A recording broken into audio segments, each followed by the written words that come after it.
Felipe Calderón se las da de muy México libre, democracia, etc. Pero en su gobierno presionó a la Suprema Corte. Esto fue lo que dijo el ministro presidente Arturo Saldívar en un programa del Canal 11. También lo he dicho, yo lo reitero, el presidente López Obrador ha sido profundamente respetuoso con la independencia del Poder Judicial. No hemos recibido de su parte ninguna insinuación, ninguna recomendación, mucho menos presión en los asuntos que estamos manejando. Cosa que también he dicho, no se podría decir de algún otro presidente. Es excepcional que sí esto. Amenazó, que sí presionó y que yo no solo soy testigo, porque fui objeto de esas presiones. Pero eso a veces, Felipe Calderón. Hasta el miércoles en la noche, la pregunta era, ¿en qué casos Felipe Calderón se inmiscuyó en los trabajos de la Corte? Bueno, pues el día siguiente de sus declaraciones, el ministro Saldívar reveló que Felipe Calderón lo presionó en los casos de la guardería ABC y en el de Florence Cassé. En el primero, lamentablemente sí funcionó la presión debido a que no pasó el proyecto de resolución de Saldívar, donde se establecía que todos los altos funcionarios de los 3 niveles de gobierno debían ser castigados por el caso de la muerte de los 49 niños. En estos altos funcionarios se involucraban varios cercanos al círculo de Felipe Calderón, entre ellos José Manuel Horcasitas, uno de los principales artífices del IMSS y que ya falleció. Afortunadamente no prosperaron estas presiones en el caso de Florence Cassé, la violación a los derechos humanos de esta francesa, quien fue detenida por secuestro en una superproducción del entonces secretario de Seguridad Pública, Genaro García Luna, para darle rating a las televisoras. Florence Cassé al final salió libre después de un conflicto diplomático con el entonces presidente de Francia, Nicolas Sarkozy, por la violación de los derechos humanos de esta ciudadana francesa. Es inadmisible que un presidente se inmiscuya en los trabajos de la Suprema Corte de Justicia de la Nación, debido a que este país se divide en 3 poderes completamente independientes en teoría. Esto pasó con Felipe Calderón, pero lo malo es que también podría estar pasando con López Obrador.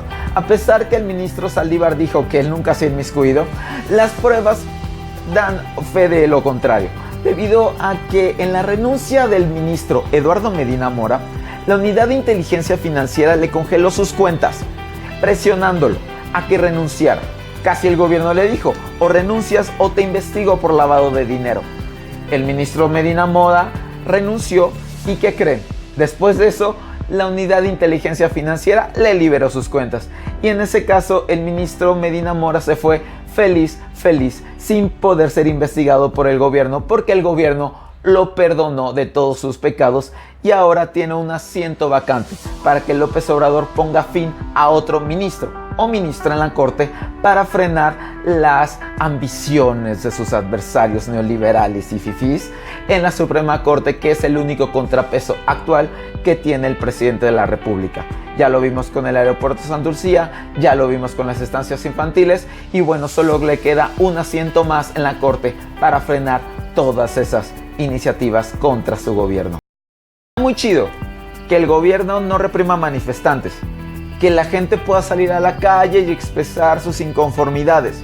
Sin embargo, hay una delgada línea entre permitir eso y también que grupos secuestren y roben con tal de exigir beneficios al gobierno.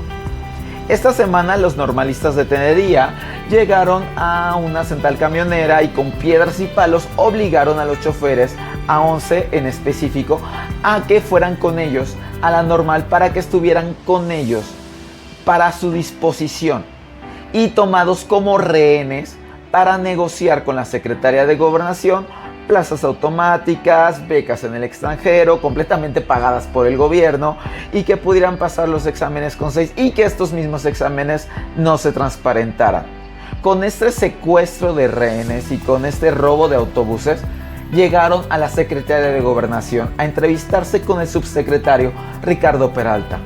Y en vez de castigarlos por estos delitos, permitieron la impunidad Y no solo permitieron eso, sino también les entregaron todas sus exigencias a cambio de liberar a los choferes y dejarlos ir a su casa, quienes habían confesado que los dejaban casi sin comer, sin beber y solamente estaban encerrados en sus autobuses sin poderse comunicar con sus familiares.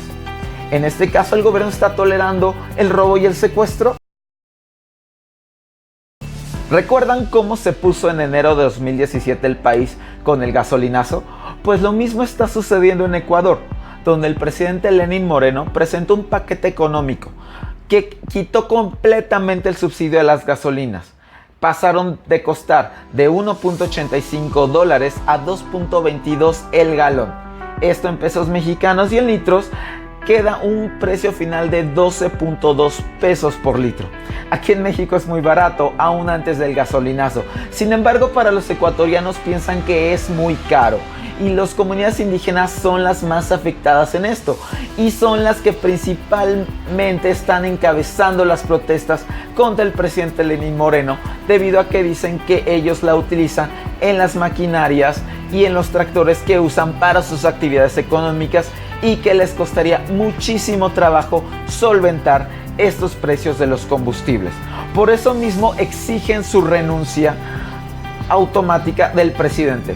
Y bueno, por otro lado, el presidente no está tomando muy bien la crisis, debido a que en vez de dialogar con los grupos que están en contra del gasolinazo, él se fue a mudar todo el gobierno a la ciudad de Guayaquil. La ciudad de Guayaquil es la segunda más importante de Ecuador. No quiso negociar con los manifestantes y se largó, huyó. Parece que rectificó un poco y volvió a regresar a Quito. Sin embargo, la crisis está muy lejos de terminar.